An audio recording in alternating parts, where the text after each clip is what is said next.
Hello friends. तो आज है 12 अप्रैल और हम शुरू करते हैं अपना सेकंड लेक्चर। होपफुली आपको कल वाला लेक्चर पसंद आया होगा।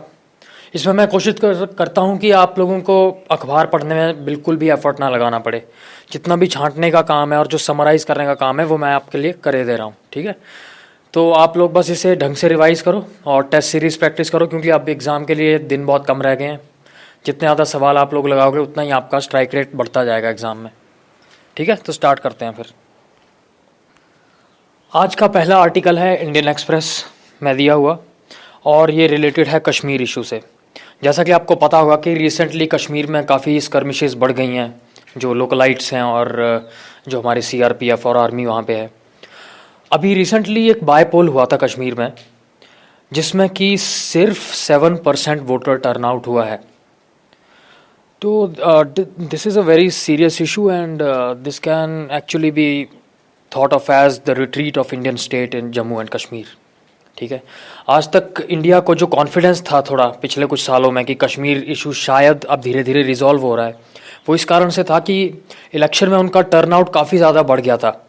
तो if you participate in an election, it just shows that it's a tacit consent to the state कि आप धीरे धीरे जो स्टेट है उसको एक्सेप्ट कर रहे हो, उसकी डेमोक्रेटिक वे ऑफ लाइफ का हिस्सा बनते जा रहे हो, ठीक है।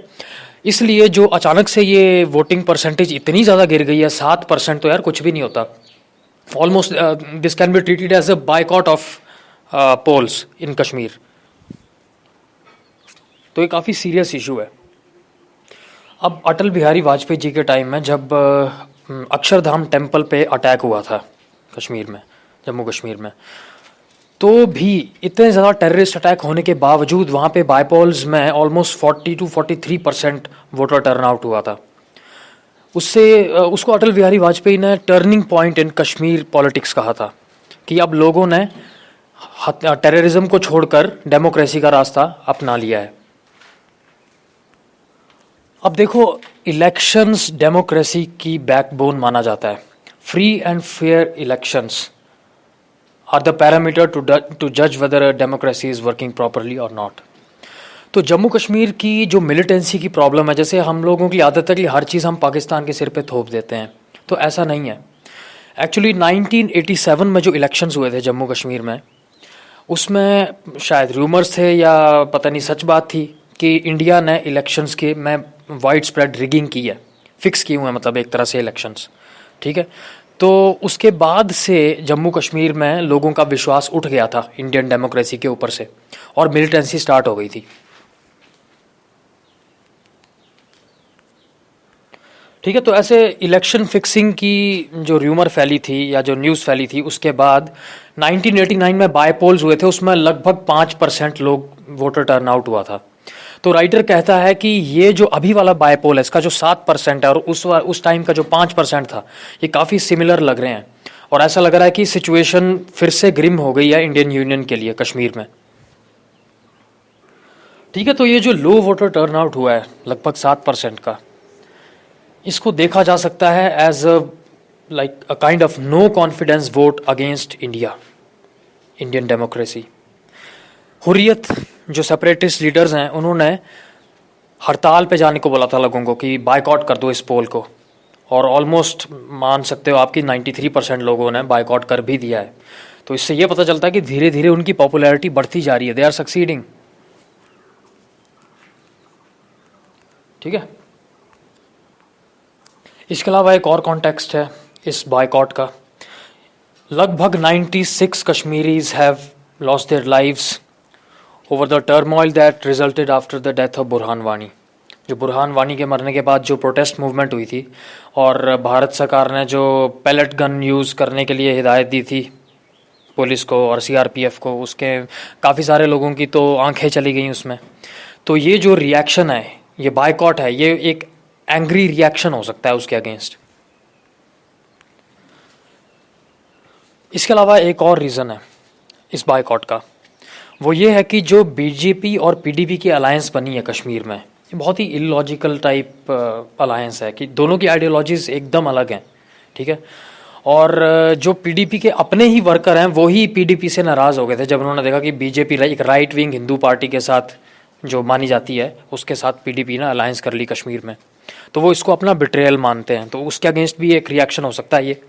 दूसरा कि जो एक कॉमन मिनिमम प्रोग्राम बनाया था बीजेपी और पीडीपी ने, प्रॉमिस किया था कि हम दोनों साथ में आ रहे हैं कश्मीर की तरक्की के लिए, तो जो उन्होंने प्रोमिस किए थे उसको अभी तक ये लोग पूरा नहीं कर पाए हैं।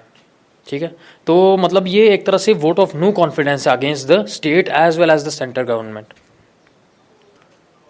इसके अलावा एक और इंटरेस्टिंग पहलू जो है इस इलेक्शन का वो ये है कि ये जो 7% लोग वोट डालने आए, इसमें मेजॉरिटी जो है वो शिया और गुज्जर कम्युनिटी से हैं।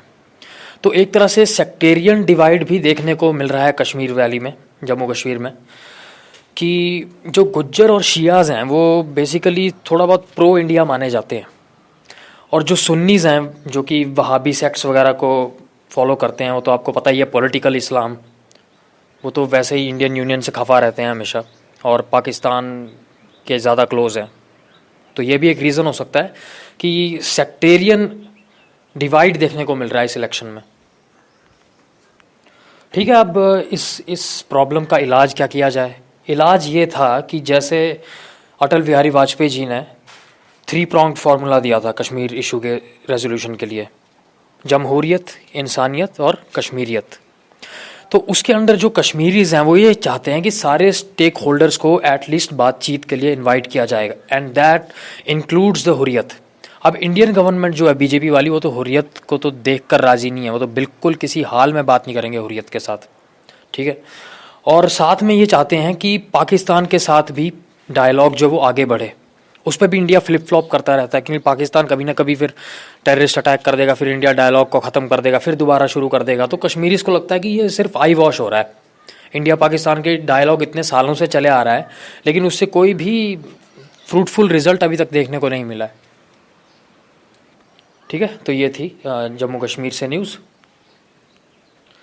अगला आर्टिकल भी इंडियन एक्सप्रेस से है और ये रिलेटेड है एक नई बॉडी जो कॉन्स्टिट्यूट की है गवर्नमेंट ऑफ इंडिया ने, national commission for social and educationally backward classes. ये जो बॉडी है ये रिप्लेस करेगी erstwhile national commission for backward classes को। ठीक है, तो अब प्रीलिम्स के हिसाब से बहुत इंपॉर्टेंट फैक्ट है कि NCBC, national commission for backward classes जो था वो एक स्टैट्यूटरी बॉडी थी। ठीक है, पर अभी जो रिपोर्ट्स आ रही हैं मीडिया में उसके हिसाब से जो national commission for socially and educationally backward classes होगा, ये national commission for SC ST की तरह एक कॉन्स्टिट्यूशनल बॉडी बनेगा। ठीक है, कॉन्स्टिट्यूशनल बॉडी और स्टैट्यूटरी के बीच में डिफरेंस तो पता ही होगा। Constitutional bodies are those which are mentioned in the constitution of India. ठीक है, और स्टैट्यूटरी वो which are established by a statute या फिर law passed by the parliament.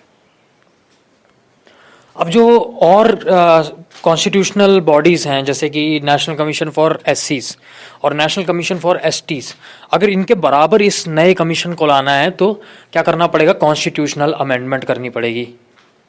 ठीक है, कॉन्स्टिट्यूशनल अमेंडमेंट करके नए आर्टिकल्स इंट्रोड्यूस करने पड़ेंगे। ठीक है, तो प्रीलिम्स के हिसाब से एक और इम्पॉर्टेंट फैक्ट यहाँ पे है कि नेशनल कमीशन फॉर एससी और नेशनल कमीशन ऑफ एसटी जो कि कॉन्स्टिट्यूशनल बॉडीज़ हैं वो किस आर्टिकल के अंडर दी जाती हैं, ठीक दी गई हैं। तो national commission for SC article 338 के अंडर मेंशन्ड है और national commission for STs article 338A के अंडर मेंशन्ड है। ये याद रख लेना, क्वेश्चन आ सकता है इस पर। देखो, सिविल सर्विसेज में जब भी क्वेश्चन आते हैं तो वो करंट अफेयर्स से रिलेटेड आते हैं। ठीक है, नहीं तो इतना कुछ दिया होता किताबों में, ऐसे रैंडमली डालने लग जाएंगे तो प्रिपरेशन करना ऑलमोस्ट इम्पॉसिबल हो जाएगी। इसके अलावा इंपॉर्टेंट आर्टिकल्स हैं 341 और 342। इन आर्टिकल्स में ये बताया गया है कि प्रोसीजर क्या होगा further amendment to the list of SC and STs in various states and union territories, कि अगर उस लिस्ट जिन जिन कास्ट को इन एससी या एसटी माना जाता है सेंटर की लिस्ट में, उसको कैसे अमेंड किया जाएगा। ठीक है, तो ये आर्टिकल्स सब इंपॉर्टेंट हैं एग्जाम पॉइंट ऑफ व्यू से, 338, 338A, 341 और 342। अब देखो, ये जो मूव है ये इतनी स्मार्ट मूव की हुई है नरेंद्र मोदी की गवर्नमेंट ने कि अगर ऐसा हो जाता है, अगर ये अमेंडमेंट पास हो जाता है तो इसके फॉल आउट क्या होगा। सबसे इंपॉर्टेंट पॉइंट कि पहले जो एनसीबीसी के अंडर ओबीसी कास्ट की लिस्टिंग होती थी, ठीक है, वो स्टेट्स के हाथ में होती थी या सेंटर के हाथ में होती थी, एग्जीक्यूटिव के हाथ में, अपनी मर्जी से जिस मर्जी जात को ओबीसी में घुसा देते थे। अब नरेंद्र मोदी ने ये देखा कि जाट भी बोल रहे हैं हमें भी ओबीसी बनाओ, पटेल बोल रहे हैं हमें भी बनाओ, ठीक है, हर कोई कास्ट आजकल बोल रही है कि हमें ओबीसी बना दो और रिजर्वेशन दे दो फिर। तो इसका सारा जो ब्रंट है वो किस पे, भारत सरकार के ऊपर आ जाता है जो पावर में है। तो अब मोदी की सरकार ये चाह रही है कि ये जो सिर दर्द है ये हम अपने से हटा के पार्लियामेंट के सिर पे थोप दें। उससे क्या होगा कि अभी जैसे जाट वगैरह आंदोलन करते हैं सरकार के अगेंस्ट, तो जो ऑपोजिशन पार्टीज हैं वो फायदा उठाती हैं, वो उनको सपोर्ट करती हैं, ठीक है, जो भी सरकार के अगेंस्ट जाएगा उसको ऑपोजिशन जो है सपोर्ट करती है, ऐसा ट्रेंड है। तो अगर ये कमीशन बन जाता है और कॉन्स्टिट्यूशनल बॉडी बन जाती है तो जो नई कास्ट होंगी जिनको कि ओबीसी में डाला जाएगा वो अब सरकार के हाथ में नहीं हो करके पार्लियामेंट के हाथ में चला जाएगा वो पावर, ठीक है। तो फिर जब अगर जाट वगैरह प्रोटेस्ट करेंगे तो सरकार के अगेंस्ट नहीं कर सकते, फिर पूरी पार्लियामेंट के अगेंस्ट जाना पड़ेगा उनको, और पार्लियामेंट में ऑपोजिशन पार्टी भी इन्वॉल्व होगी फिर, ठीक है। तो इससे ये काफ़ी स्मार्ट मूव है, डीपॉलिटिसाइज कर दिया गया है एक तरह से ओबीसी लिस्ट को, ठीक है। तो अभी तक एजेंडा जो है सरकार का काफ़ी अच्छा लग रहा है कि डीपॉलिटिसाइज किया जा रहा है सिचुएशन को, लेकिन एक लूप होल है। अगर सरकार का कुछ अल्टीरियर मोटिव भी है इसके पीछे, ठीक है, जैसे कुछ मीडिया रिपोर्ट्स कह रही हैं कि आर्टिकल्स 341 और 342 के अलावा सरकार शायद आर्टिकल 366 को भी छेड़ेगी, ठीक है। तो ये एक और इम्पॉर्टेंट आर्टिकल आ गया प्रीलिम्स के हिसाब से, आर्टिकल 366। आर्टिकल 366 में बेसिक डेफिनेशंस दी हुई हैं इंपॉर्टेंट टर्म्स की, ठीक है। तो उसमें सरकार हो सकता है कि नई डेफिनेशन घुसा दे बैकवर्ड क्लासेस की, ठीक है। आर्टिकल 366 के क्लॉज 24 और 25 फिलहाल SC STs की डेफिनेशन को बहुत ही नैरो रूप में दिखाते हैं कि SC ST वो हैं जो आर्टिकल 341 और 342 के हिसाब से गवर्नमेंट के शेड्यूल में लिस्ट की गई हैं जो कास्ट, ठीक है। तो डर ये है कि कहीं सरकार कुछ ओवर जीलस होकर हद से ज़्यादा अमेंडमेंट्स ना कर दे, ठीक है, कि जो ये आर्टिकल 366 है इसको अमेंड करके और फिर कहीं ऐसी कोशिश ना करे कि जो 50% लिमिट सुप्रीम कोर्ट ने लगा रखी रिजर्वेशन के ऊपर उसको भी बाईपास करने की कोशिश करे, ठीक है। कहीं ऐसा ना हो जाए कि अपर कास्ट में भी जो गरीब हैं, इकोनॉमिकली बैकवर्ड, उनको भी सरकार रिजर्वेशन देना शुरू कर दे और जो 50% का बैरियर सुप्रीम कोर्ट ने लगा रखा है उसको भी क्रॉस कर जाए। अब देखो बीजेपी ऐसी सरकार है जिसको बीजेपी पार्टी जो है उसको माना जाता है कि जो हिंदू राइट विंग की अपर क्लासेस हैं, जो जिनको मतलब एलिट्स बोला जाता है, उनकी पार्टी माना जाता है।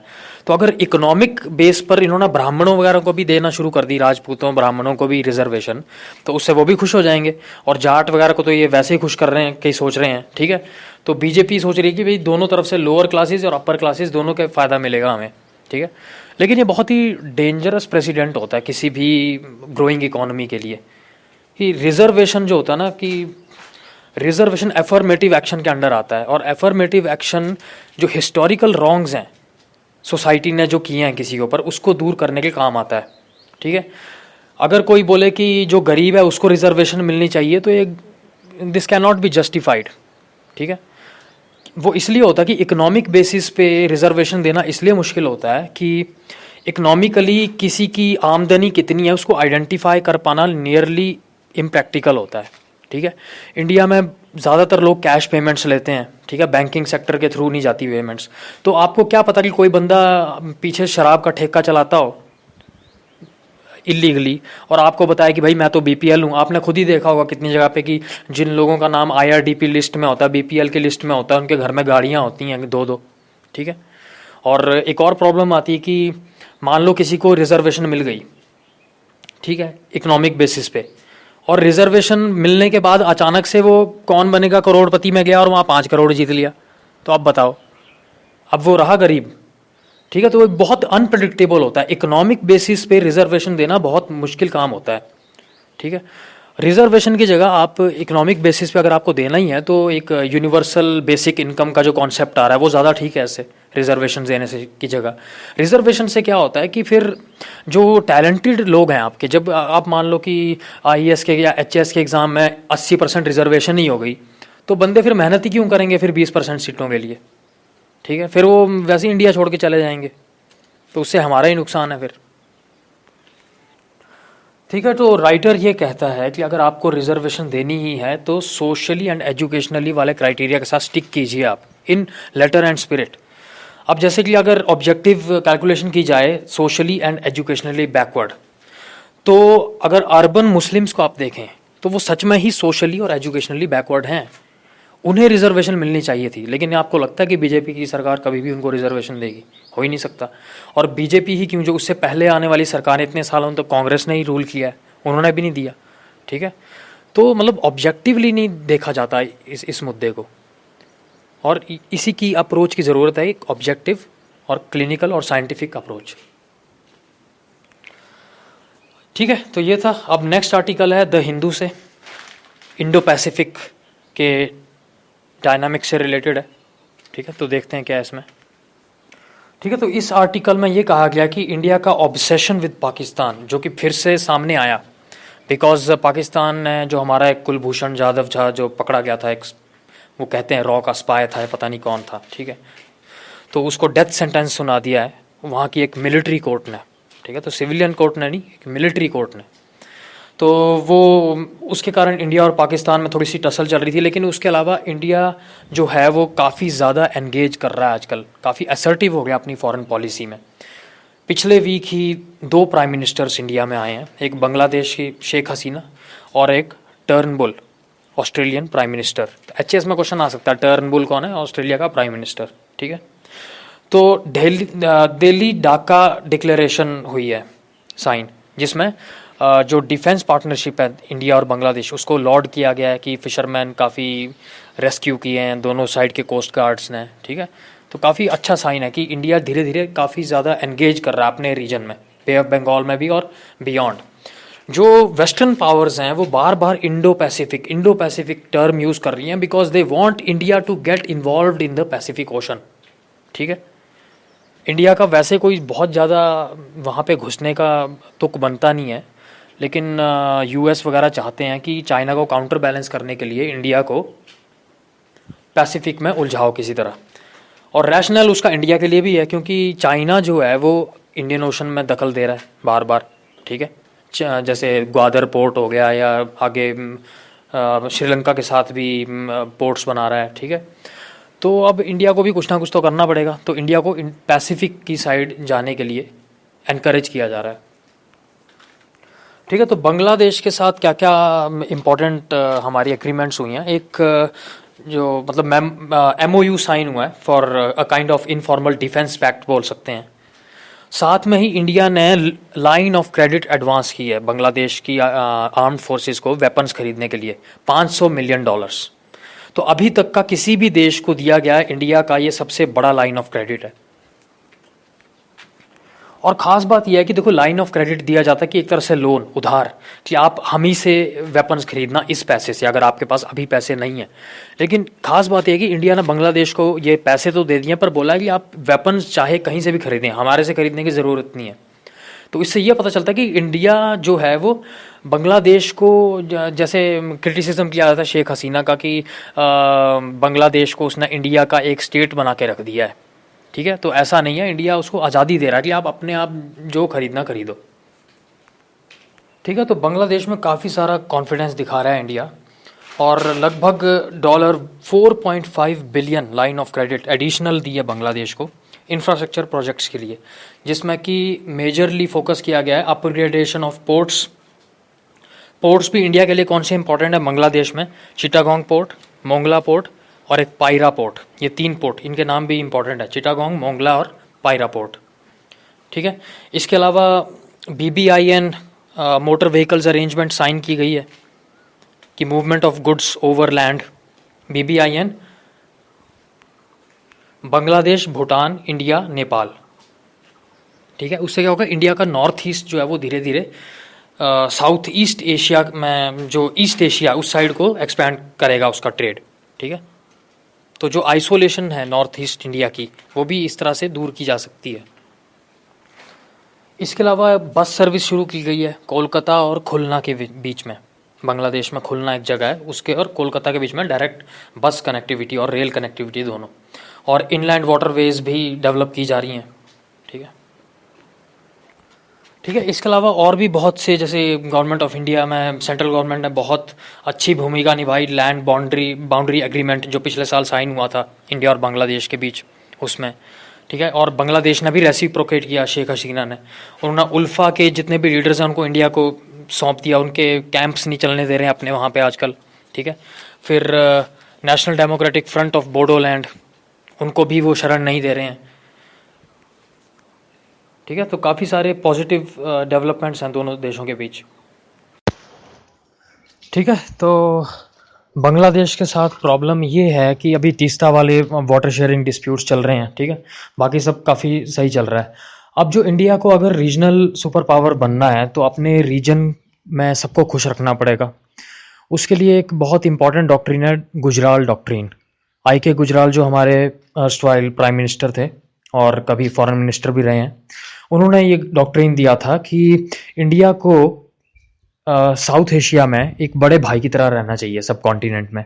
जितना, क्योंकि इंडिया का साइज इतना बड़ा है और इतना इंटिमिडेटिंग इकोनॉमी है, इतनी इंटिमिडेटिंग पॉपुलेशन है, डिफेंस है, कि जो छोटे छोटे देश हैं ये इनसिक्योरिटी फील करते हैं, जैसे बांग्लादेश हो गया या भूटान हो गया, नेपाल हो गया, इस टाइप के। इनको इनसिक्योरिटी रहती है कि इंडिया हमें डोमिनेट करने की कोशिश करेगा। जैसे कि फॉर एग्जांपल पाकिस्तान है, पाकिस्तान ने तो इंडिया को निकनेम ही ये दे दिया हुआ कि इंडिया जो है इलाकाई चौधरी बनने की कोशिश कर रहा है, कि मतलब सबको डोमिनेट करने की कोशिश कर रहा है। तो ये फियर्स एले करने के लिए हमारे पास दो रास्ते हैं। एक तो गुजराल डॉक्ट्रिन, या दूसरा रास्ता यह है कि मल्टीलैटरल एंगेजमेंट की जाए इन सब छोटे छोटे देशों के साथ, कि इंडिया जब इनके साथ डील करे तो अकेला डील ना करे। उस केस में ऑस्ट्रेलिया, जापान, वियतनाम ये सब इंपॉर्टेंट हो जाते हैं, कि इन सब के साथ मिलके कोalition टाइप बना के हम इन स्टेट्स को एंगेज करें, तो उससे इनकी इंडिया वाली जो इनसिक्योरिटी है वो थोड़ी कम हो जाएगी। और इंडिया इस चीज़ में स्टेप्स उठा भी रहा है। अब ऑस्ट्रेलिया, इंडिया, ये दोनों मिलके एक नेवल एक्सरसाइज में पार्टिसिपेट करेंगे 2018 में, यूएस इंडेक्स। ये इंपॉर्टेंट है, यूएस इंडेक्स नेवल एक्सरसाइज। ठीक है, एयूएस इंडेक्स, ये एक्सरसाइज होगी 2018 में। इसके अलावा ऑस्ट्रेलिया और इंडिया ने सेका भी साइन करने के लिए स्टेप्स उठाए हैं। सेका क्या होती है? Comprehensive economic cooperation agreement. ठीक है, ये ऑलमोस्ट फ्री ट्रेड एग्रीमेंट की तरफ स्टेप्स होते हैं एक तरह के। और ऑस्ट्रेलिया के जो प्राइम मिनिस्टर आए थे और मिस्टर मोदी हमारे जो प्राइम मिनिस्टर हैं, इन दोनों ने रीआइट्रेट किया एक बार फिर कि इन दोनों देशों का जो मैंडेट है साथ में आने का, वो ये है कि UNCLOS United Nations Convention on law of the sea, उसको अपहोल्ड करना, और फ्रीडम ऑफ नेविगेशन, ये दो टर्म्स जिनको चाइना हमेशा वायलेट करता रहता है। ठीक है, अनक्लॉज को चाइना सेलेक्टिवली मानता है, कहीं कहीं पे अनक्लॉज को रेफर कर देता है, कहीं कहीं पे अपने आर्बिट्ररी लॉज बताता है। ठीक है, तो एक ऑब्जेक्टिव अपहोल्ड करना है अनक्लॉज को। ठीक है, इंडिया और ऑस्ट्रेलिया का। और इसमें इंडिया और ऑस्ट्रेलिया और ये जापान, वियतनाम, इन सबको ये भी देखना पड़ेगा कि ये कहीं यूएसए के सैटेलाइट स्टेट्स बन के ना रह जाएं। मतलब हम सब यूएस की फॉरेन पॉलिसी के प्यादे ना बन के रह जाएं। इसलिए लाइक माइंडेड कंट्रीज, यूएस बहुत जल्दी फ्लिप फ्लॉप करता है, जैसे देखो पाकिस्तान को कितनी जल्दी डंप किया यूएस ने अचानक से। तो यूएसए पे बहुत ज़्यादा भरोसा करना भी ठीक नहीं है। इसलिए जो लाइक माइंडेड नेशंस है, ऑस्ट्रेलिया हो गया, जापान हो गया, जिन पे थोड़ा बहुत भरोसा किया जा सकता है, तो उनको भी एंगेज करना इंडिया के लिए बहुत ज़रूरी है, और इंडिया कर भी रहा है। तो ये थी। और नेक्स्ट न्यूज़ है लाइव मिंट न्यूज़पेपर से, और ये रिलेटेड है the role of Indian states in foreign policy. ठीक है, तो इसमें जैसे कि हमने कल भी देखा था कि इंडिया और बांग्लादेश के रिलेशंस काफ़ी कॉर्डियल होते जा रहे हैं और ट्रस्ट भी बढ़ रहा है। लेकिन जो वाटर शेयरिंग एग्रीमेंट्स हैं वो किसके कारण लटकी हुई हैं? ममता बनर्जी के कारण, वेस्ट बंगाल के स्टेट के कारण। तो ये आर्टिकल एक्सप्लोर करता है कि ये जो स्टेट्स इंक्रीजिंग रोल प्ले कर रहे हैं इंडिया की फॉरेन पॉलिसी में, तो क्या ये सही है या नहीं। अब रिसेंटली शेख हसीना जी इंडिया आई हुई थी और इंडिया के साथ काफ़ी पैक्ट्स इन्होंने साइन किए। उसमें तीस्ता वाटर एग्रीमेंट भी स्टिपुलेटेड था, लेकिन वो साइन नहीं हो पाया वेस्ट बंगाल की एटीट्यूड के कारण। अब नरेंद्र मोदी जी कहते हैं कि जो नदियां हैं उन्हें इंडिया और बांग्लादेश के रिलेशंस को नर्चर करना चाहिए। जैसे पौधे को पानी देती हैं नदियां, वैसे ही इस फ्रेंडशिप के पौधे को नर्चर करना चाहिए। लेकिन हो क्या रहा है कि उल्टा ये बोन ऑफ कंटेंशन बनी हुई है दोनों देशों के बीच। और वो इसलिए नहीं कि सेंट्रल गवर्नमेंट को कोई प्रॉब्लम है, सेंट्रल गवर्नमेंट दोनों देशों की is on the same page, but the problem is being caused by attitude of Mamata Banerjee. ठीक है, तो यहाँ पे जो बांग्लादेश का हाई कमिश्नर है उसने इंडिया को अक्यूज किया है कि इंडिया का कॉन्सेप्ट ऑफ कोऑपरेटिव फेडरलिज्म, ये भी बहुत इंपॉर्टेंट कॉन्सेप्ट है। कोऑपरेटिव फेडरलिज्म का मतलब ये है कि यूनियन जो है वो फेडरेशन के स्टेट्स, जैसे वेस्ट बंगाल, हिमाचल, ये सब स्टेट्स हैं, तो यूनियन इनके ऊपर हावी ना होकर के इनको ऑन बोर्ड ले और इनके साथ कोऑपरेट करके देश को आगे बढ़ाए। ठीक है, कंपटीशन नहीं होना चाहिए यूनियन और स्टेट्स के बीच में, कोऑपरेशन होनी चाहिए। ठीक है, अब ये कोऑपरेटिव फेडरलिज्म कुछ हद तक सही होता है, लेकिन अगर ये कोऑपरेटिव फेडरलिज्म फॉरेन पॉलिसी में भी जाने लग गया कि मतलब हम स्टेट से भी पूछने लग गए कि फॉरेन पॉलिसी कैसे डिसाइड करें, तो कुछ प्रॉब्लम्स क्रिएट हो सकती हैं। जैसे फॉर एग्जांपल जम्मू कश्मीर का स्टेट है, वहाँ पे अगर आपने उनको पाकिस्तान के साथ अपने लेवल पर डिस्कशन वगैरह करने दी तो क्या बहुत ज़्यादा प्रॉब्लम्स आ सकती हैं इंडिया के लिए। ठीक है, तो ये जो हाई कमिश्नर है इसने एक बहुत अच्छा कॉन्सेप्ट दिया है, कोलैबोरेटिव सब रीजनलिज्म। ये एक नया कॉन्सेप्ट आ गया, नई टर्मिनोलॉजी, कोलैबोरेटिव सब रीजनलिज्म, कि जो एक सब रीजन है जैसे बांग्लादेश, वेस्ट बंगाल, इंडिया का नॉर्थ ईस्ट, ये एक इंटीग्रेटेड मार्केट हुआ करता था अंग्रेजों के आने से पहले भी। ठीक है, तो कोलैबोरेटिव सब रीजनलिज्म को ज़्यादा इंपॉर्टेंस दी जानी चाहिए ओवर कोऑपरेटिव फेडरलिज्म। ठीक है, ठीक है, तो ये पहला इंस्टेंस नहीं है जब किसी एक स्टेट ने इंडिया की फॉरेन पॉलिसी में इतना टांग अड़ाई अपनी बीच में। तमिलनाडु का एग्जाम्पल सबको पता है कि श्रीलंका के साथ हमारे जो रिलेशंस बीच में बहुत ज़्यादा बिगड़ गए थे वो सिर्फ और सिर्फ तमिलनाडु के कारण। और उसका फॉल आउट क्या हुआ कि चाइना तमिलनाडु के काफ़ी नज़दीक आ गया। ठीक है, तो राइटर ये कहते हैं कि वेस्ट बंगाल में ममता बनर्जी जो है वो काफ़ी इगोइस्टिक टाइप के लीडर हैं, तो उनके ऊपर कुछ फोर्स करने से अच्छा कि उनको ऑटोनॉमी दे दी जाए। जब अपने आप उनको बिजनेस इंटरेस्ट दिखेगा बांग्लादेश के साथ डील करने में, तो अपने आप वो कुछ कंसेशंस देंगी उन्हें। ठीक है, जैसे ट्रांसपोर्ट टू नॉर्थ ईस्ट, उसमें वेस्ट बंगाल कितनी ज़्यादा अपने प्रोडक्शन यूनिट्स की सेल करवा सकता है नॉर्थ ईस्ट में के मार्केट में। ठीक है, तो ये कोलैबोरेटिव सब रीजनलिज्म की बात आती है, तो उसमें यूनियन को थोड़ा सा पीछे हट के स्टेट्स को थोड़ी सी ऑटोनॉमी दे देनी चाहिए ताकि वो एक सब रीजन की तरह काम करें बाकी के देशों के साथ मिलके। ठीक है, तो राइटर ये क्लैरिफाई करते हैं कि जैसे बांग्लादेश के हाई कमिश्नर कह रहे थे कि कोलैबोरेटिव सब रीजनलिज्म उससे सुपीरियर होना चाहिए कोऑपरेटिव फेडरलिज्म से, तो ये कह रहे हैं कि कोऑपरेटिव फेडरलिज्म के बिना तो वो पॉसिबल ही नहीं हो पाएगा। जब यूनियन अपने स्टेट्स को छूट देगी तभी तो कोलैबोरेटिव सब रीजनलिज्म आगे बढ़ पाएगा। अब एक टर्म आता है कॉन्स्टिट्यूएंट डिप्लोमेसी। जॉन किनकेड एक प्रोफेसर थे जिन्होंने ये टर्म कॉइन किया था, और ये रेफर करता है फॉरेन पॉलिसी जो कि कॉन्स्टिट्यूएंट सब गवर्नमेंट से इंस्पायर होती है। जैसे फॉर एग्जांपल लोकल म्यूनिसिपैलिटीज़ हो गई या स्टेट गवर्नमेंट्स हो गई, जो जो फॉरेन पॉलिसी वो इन्फ्लुएंस करते हैं उसको बोलते हैं कॉन्स्टिट्यूएंट डिप्लोमेसी। इसके लिए और टर्म्स भी यूज़ किए जाते हैं जैसे कि पैरा डिप्लोमेसी या सब नेशनल डिप्लोमेसी, ये सब इंपॉर्टेंट टेक्निकल टर्म्स हैं। ठीक है, तो राइटर बोलता है कि ये कोई बड़ी नई बात नहीं है कि स्टेट्स जो हैं वो अपने लेवल पर फॉरेन पॉलिसी डील कर रहे हैं। ठीक है, वो चाइना का एग्जांपल देता है कि चाइना से हम एक्सपेक्ट करते हैं कि काफ़ी सेंट्रलाइज्ड फॉरेन पॉलिसी होगी उनकी। ठीक है, जो कि है भी। ठीक है, लेकिन वो अपने स्टेट्स को, जो प्रोविंसेस हैं, उनको भी काफ़ी ज़्यादा छूट देता है। उनके हर प्रोविंस के फॉरेन अफेयर्स ऑफिसेज हैं सराउंडिंग कंट्रीज में। ठीक है, उनके जो मतलब जो बॉर्डर पे प्रोविंसेस होते हैं उन्होंने ऑफिस, फॉरेन अफेयर्स ऑफिस खोल रखे हैं। वो मतलब एक तरह से इंटरनेशनल जो पार्टनर्स हैं उनके साथ डायरेक्टली डील करते हैं। ठीक है, इसके अलावा उन्होंने foreign trade and economic cooperation commissions भी खोल रखे हैं उनके प्रोविंसेस ने। ठीक है, इसमें जो खास एग्जांपल है वो है यूनान प्रोविंस का। चाइना का जो यूनान प्रोविंस है उसने ग्रेटर मीकोंग सब रीजन की जो फॉरेन पॉलिसी है उसको डेवलप करने में बहुत ज़्यादा इंपॉर्टेंट भूमिका निभाई। अब ये भी एक प्रीलिम्स के पॉइंट ऑफ व्यू से बहुत इंपॉर्टेंट टर्म आ गया, ग्रेटर मीकोंग सब रीजन। ठीक है, जीएमएस बोलते हैं। इसमें कौन कौन आते हैं? 5 देश, कैम्बोडिया, म्यांमार, लाओस, थाईलैंड और वियतनाम। ठीक है, ये भी इंपॉर्टेंट। ठीक है, इसी कारण से चाइना ने बहुत ज़्यादा सक्सेस गेन की है जैसे जीएमएस जैसे रीजन से।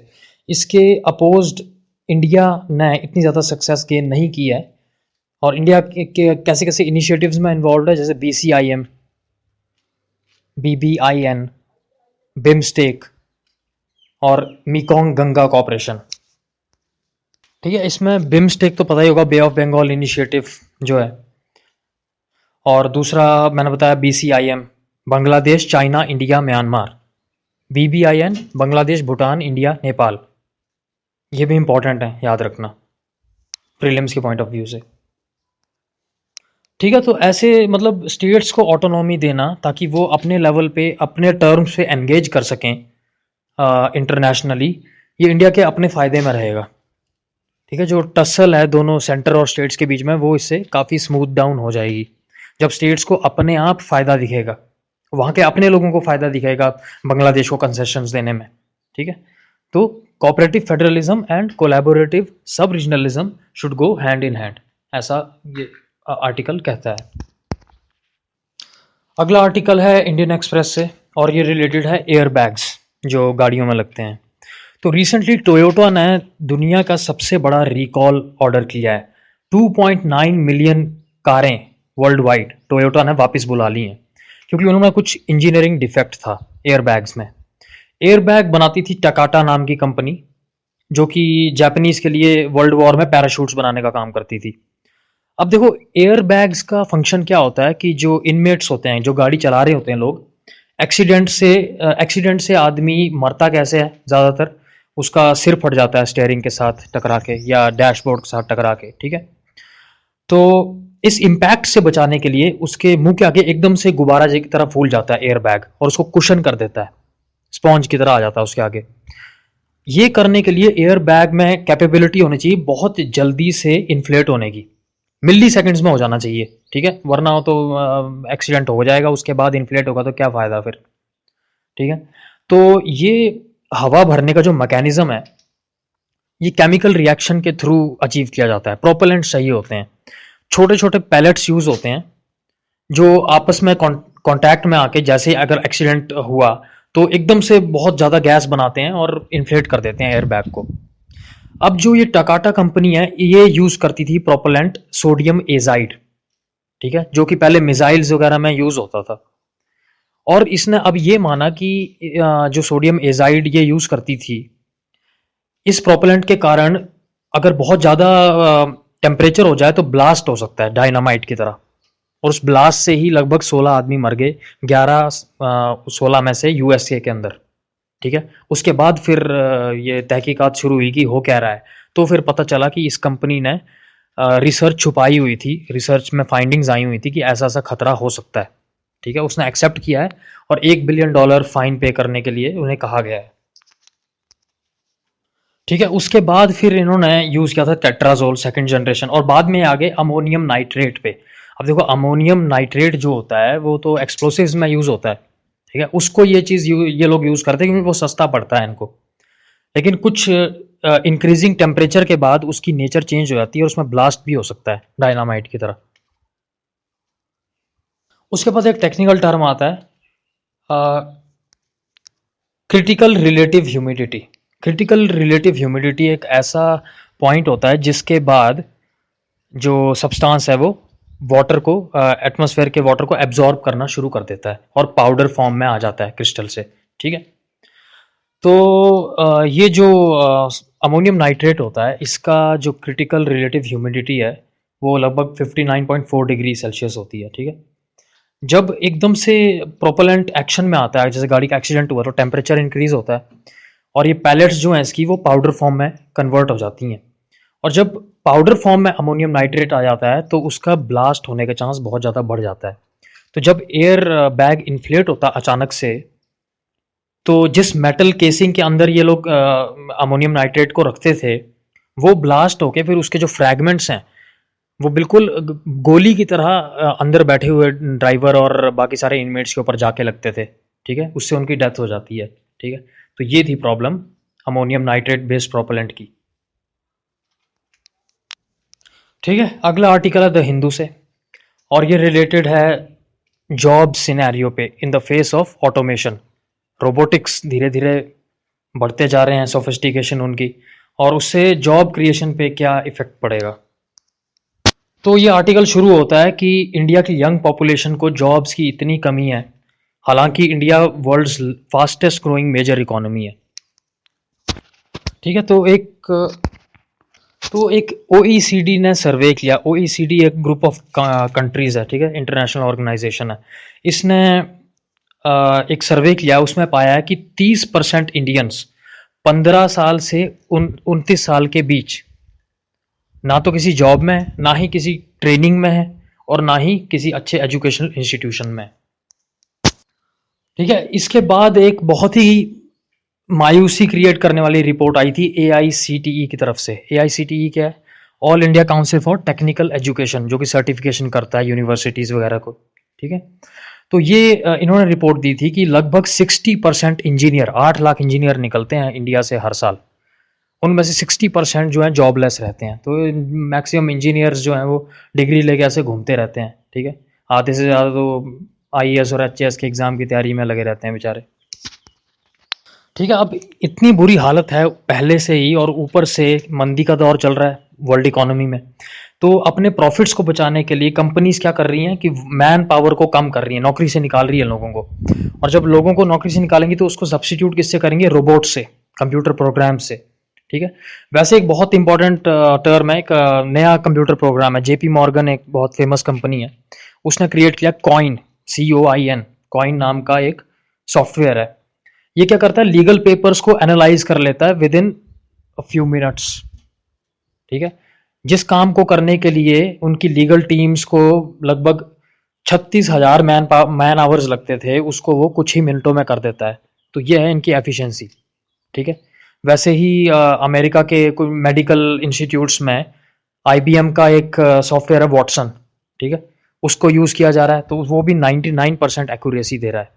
ठीक है, तो बहुत हाईली फेवरेबल है ये जो कैपिटलिस्ट हैं उनके लिए। हम लोगों के लिए जिनके पास स्किल्स नहीं है, इंडिया के इंजीनियर्स के पास, बल्कि जिनके पास स्किल्स हैं भी, उनको भी ये जॉब लॉस करा सकता है आर्टिफिशियल इंटेलिजेंस। तो वर्ल्ड इकोनॉमिक फोरम ने एक बहुत ही मतलब ढील बरतते हुए एक एस्टीमेट दिया है, अपना रफ सा एस्टीमेट। उसमें बोला कि इंडिया की almost 69% jobs will be at risk because of artificial intelligence. ठीक है, तो इससे बचने के लिए इंडिया को क्या करना पड़ेगा कि मोदी जी ने जो प्रोग्राम चलाया था स्किल इंडिया मिशन, ठीक है, उस पर बहुत ज़्यादा फोकस करना पड़ेगा। स्किल्स डेवलप करनी पड़ेंगी, तभी जाके हमारे यहाँ पे जॉब क्रिएशन हो पाएगी, और तभी जाके जो एग्जिस्टिंग जॉब्स हैं वो कंजर्व हो पाएंगी। वरना अगर एफिशिएंसी, ह्यूमन एफिशिएंसी इतनी कम हो गई कि रोबोट्स बड़े आराम से उनका काम करने लग गए, तो इंडिया के लिए बहुत ही ग्लूमी पिक्चर है। जो हमारा डेमोग्राफिक डिविडेंड जिसकी हम बात करते रहते हैं, वो कहीं हमारा डेमोग्राफिक डिजास्टर ना हो जाए ऑटोमेशन के कारण। ठीक है, तो ये था इस आर्टिकल का, और ये थे आज के इम्पॉर्टेंट आर्टिकल्स। तो आपका जो फीडबैक है वो मुझे व्हाट्सएप नंबर पे भेज सकते हैं, या फेसबुक पे इनबॉक्स कर सकते हैं, या फिर यूट्यूब पे मेरे चैनल पे कमेंट्स में लिख सकते हैं। ठीक है, थैंक यू।